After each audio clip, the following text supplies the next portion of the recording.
So I've always had an unhealthy relationship with food. I also had a warped image of my body. Even when I was the perfect size for my frame, I still thought I was overweight. As I look at those photos way back when, I wish that I could have loved who I was. So I was always a chubby kid. I was big boned. I remember as a small child, my mom had taken me to the doctor and said, is there anything that she could do about my weight? And so the doctor said that I should be on low-fat milk. So we switched from regular to low-fat milk. And later on, I remember switching over to fat-free milk.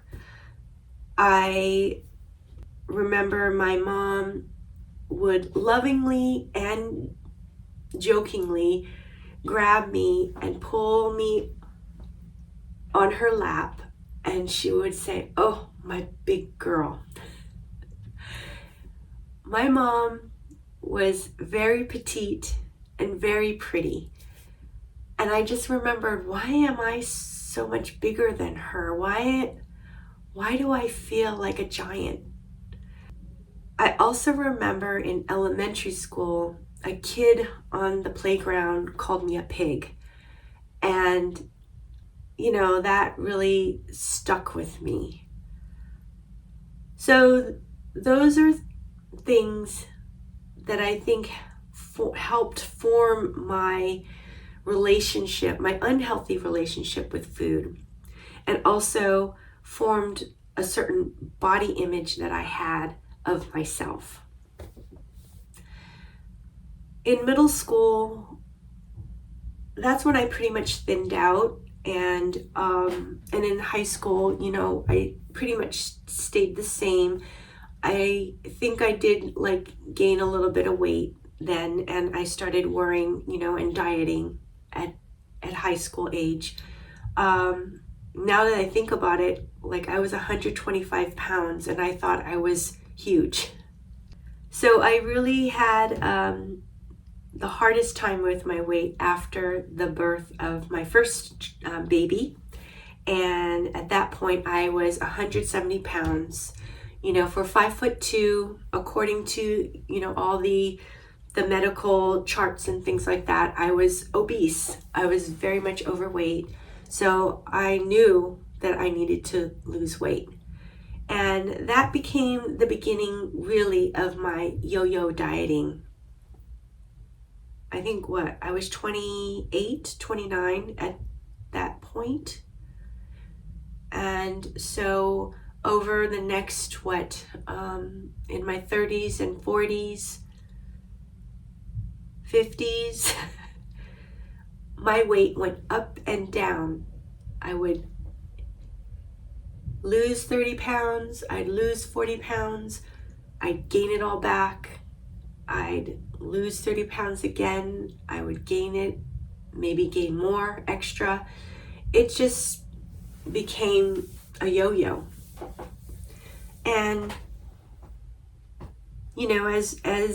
as we kind of know now, that the yo-yo dieting really doesn't help our metabolisms, and it really does slow our metabolisms down. And now, the amount of food that I can eat before I start to gain weight is very small. It's very minimal. So anyway, that's been my history with dieting. It was during lockdown 2020, 2021. I really had the time to learn and study different diets, different lifestyles.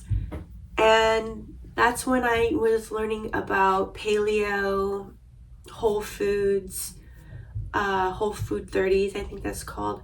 keto, and from there I did go into keto lifestyle, and I was doing keto for a couple years, and I lost 30 pounds, and I was able to stay pretty stable for quite a while. But what it required was that I really had to pay attention to what I ate, when I ate it, what kind of macros I was eating. It became almost an obsession. I was food journaling. I was writing things down. I was weighing myself every day. And yes, that kept me at a good weight, but it was so much energy and time put into eating something that should just be some natural, and should all this time and energy be put into it?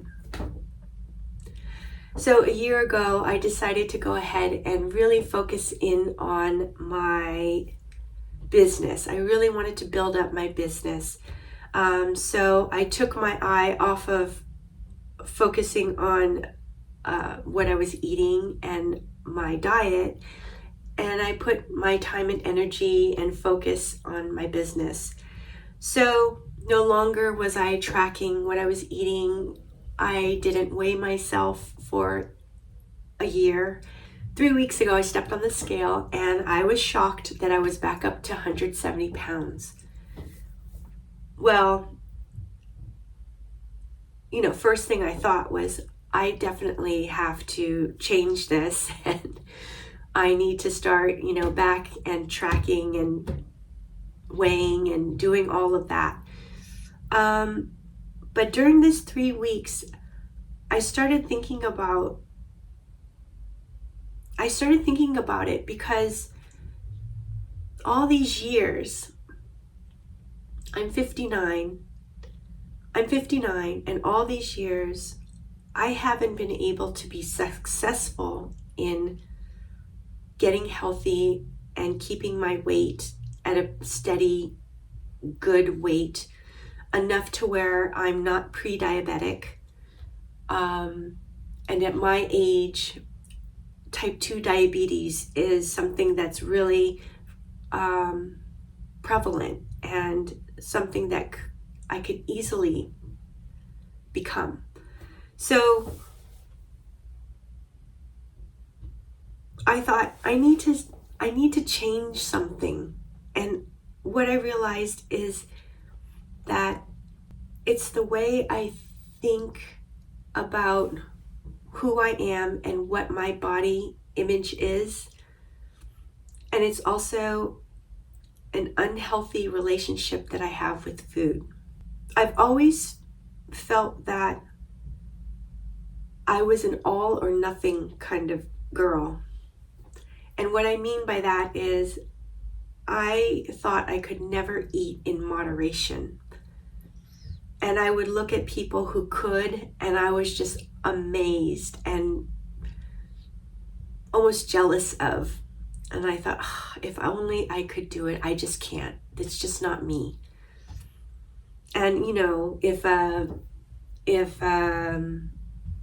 bag of cookies somehow came into my house, I would need to eat the whole bag of cookies right away, so that it would be empty and no longer there.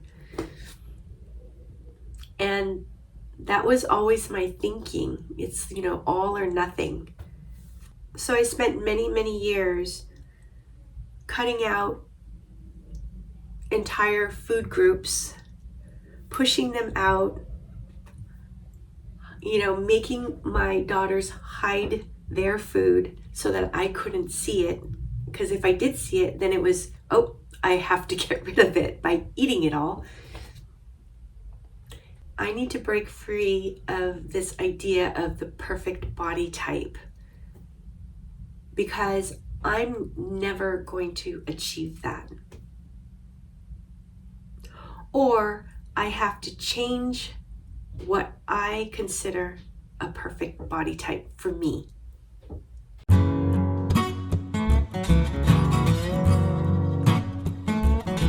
So I was slightly terrified to share this video clip of me in a tank top and yoga pants.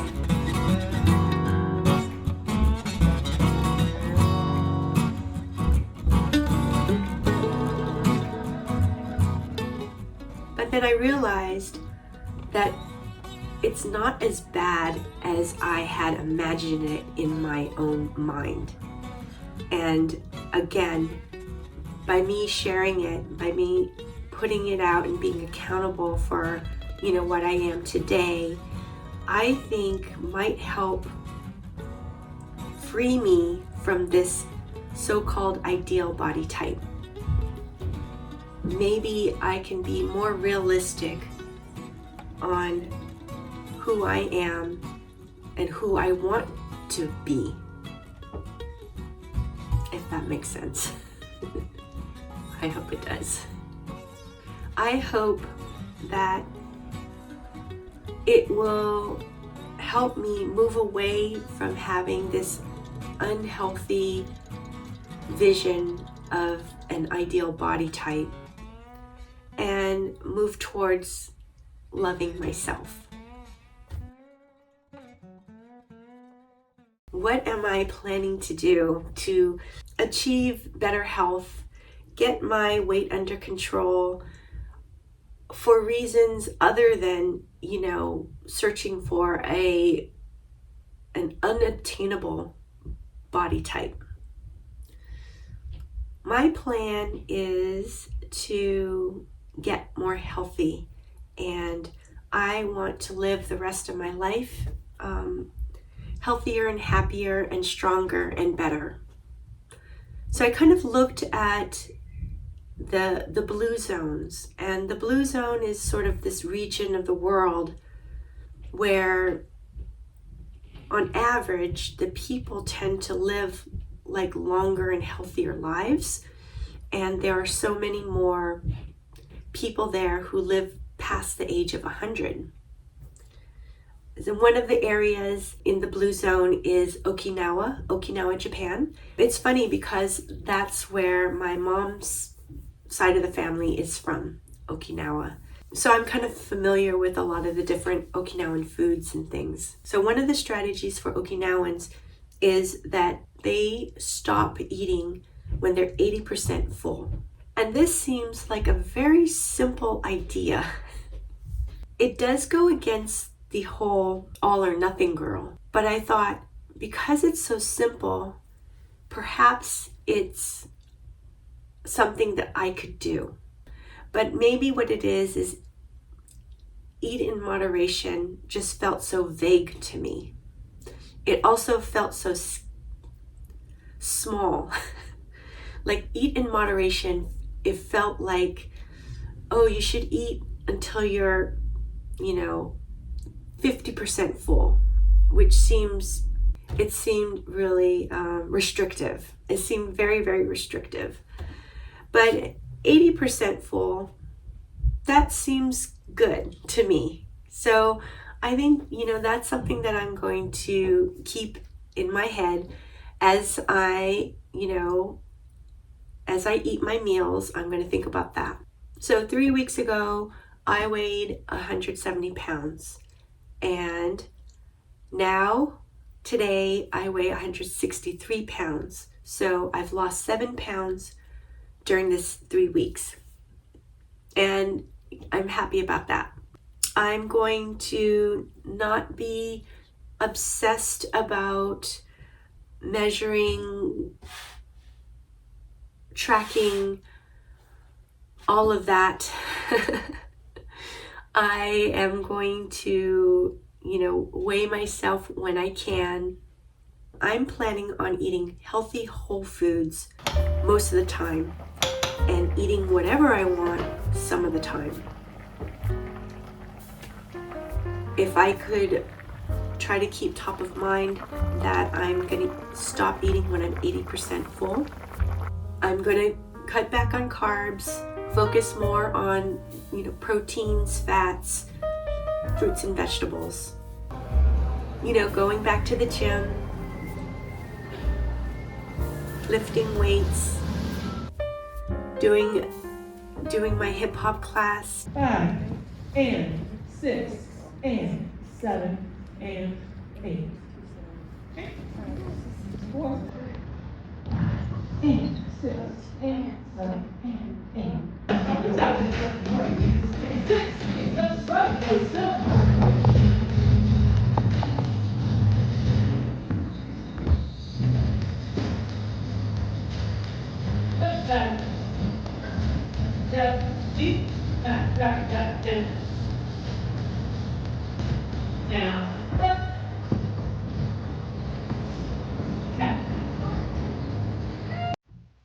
Or whatever classes, that I try. You try to do it on one leg. You can lift and lower the leg, or you say, let's go.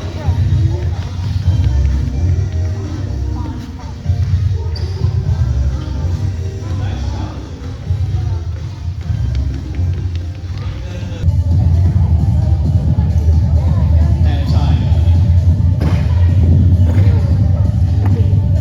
Tell your neighbor they're doing great. Tell your team member they're doing great. Come on. Ready, set? Let's go.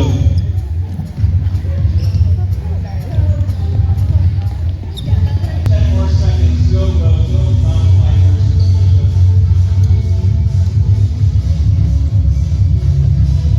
And time.